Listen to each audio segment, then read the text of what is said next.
നാട്ടിൽ നിന്ന് പോകുന്നതിന് മുമ്പ് എന്തായാലും നല്ല ഫ്രഷ് മീൻ വാങ്ങിക്കാമെന്ന് വിചാരിച്ചിട്ട് ഇന്ന് കടലിൽ പോയി മീൻ വാങ്ങിക്കാൻ പോവാണ് കേട്ടോ.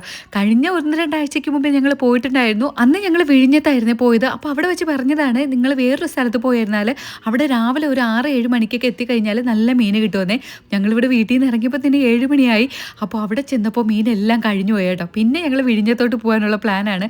രാവിലെ തന്നെ വീട്ടിൽ നിന്ന് ഇറങ്ങിയതുകൊണ്ട് വിശന്ന് ഭണ്ഡാരം അടങ്ങി. അപ്പോൾ പോകുന്ന വഴിക്കാണെങ്കിൽ പൊറോട്ടയും മുട്ടക്കറിയും ഒരു ചായയും കൂടി കുടിച്ചിട്ട് ഞങ്ങൾ നേരെ വിഴിഞ്ഞത്ത് പോയി കേട്ടോ. അവിടെ ഏത് സമയത്ത് പോയിരുന്നാലും നല്ല മീൻ കിട്ടും. പക്ഷെ ഭയങ്കര ഒടുക്കത്തെ വിലയെന്ന് വേണമെങ്കിൽ പറയാം. അതാണെങ്കിൽ ചെറിയ ചെറിയ ഈ കച്ചവടക്കാരാണെങ്കിൽ ബോട്ട് എടുത്തുകൊണ്ട് പോകുന്നു, മീൻ പിടിക്കുന്നു, കൊണ്ടുവരുന്നു. ഇവിടെ ഇഷ്ടംപോലെ ആളുള്ളതുകൊണ്ട് അവർ വില കുറയ്ക്കേയില്ല, കൂട്ടി കൂടി വെക്കും കേട്ടോ.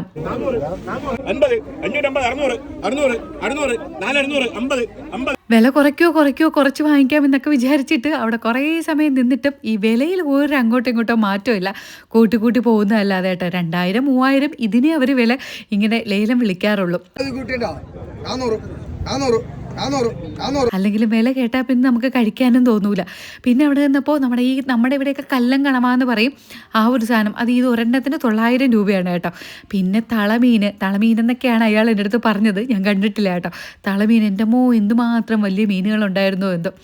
ഈ ബോട്ടിൽ പോകുന്നവർക്കാണെങ്കിൽ ഡെയിലി നല്ല നല്ല മീനുകൾ കഴിക്കാം. പക്ഷേ നമ്മളിവിടെ ഇരുന്ന് പറഞ്ഞിട്ട് കാര്യമില്ല. പിന്നെ ഞങ്ങൾ നോക്കി ഇരുന്നിട്ട് ഒരു രക്ഷയുമില്ല. പിന്നെ നല്ല പച്ച അയല കൊണ്ടിട്ടോ, എല്ലാം പച്ചയാണ്. പിന്നെ അയല കൊണ്ടിട്ടപ്പോൾ നമ്മൾ ഇത്രയും അയലയ്ക്ക് 2750 രൂപയായിട്ടോ. പിന്നെ ഞങ്ങൾ 2 പേര് എന്തെങ്കിലും മീൻ വാങ്ങിക്കണമെന്നുണ്ടെങ്കിൽ ഇതുപോലെ ഷെയർ ചെയ്ത് വാങ്ങിച്ചാൽ നമുക്ക് കുറച്ചുകൂടെ ലാഭത്തിന് വാങ്ങിക്കാം. അങ്ങനെ ഞങ്ങൾക്ക് 15 അയല 1400 രൂപയ്ക്ക് കിട്ടി. എന്നാലും വില കൂടുതലാണ്. മീനൊക്കെ വാങ്ങിയിട്ട് നിന്നപ്പോൾ നമ്മുടെ കടൽക്കര ചാനൽ നടത്തുന്ന ചേട്ടനെ കണ്ടു കേട്ടോ. ചേട്ടൻ്റെ വീഡിയോസ് കണ്ടു കഴിഞ്ഞാൽ ഏതൊക്കെ മീൻ കിട്ടും, ഏത് സമയത്ത് കിട്ടും, ഇങ്ങനെയൊക്കെ നമുക്ക് അറിയാൻ പറ്റുമേ.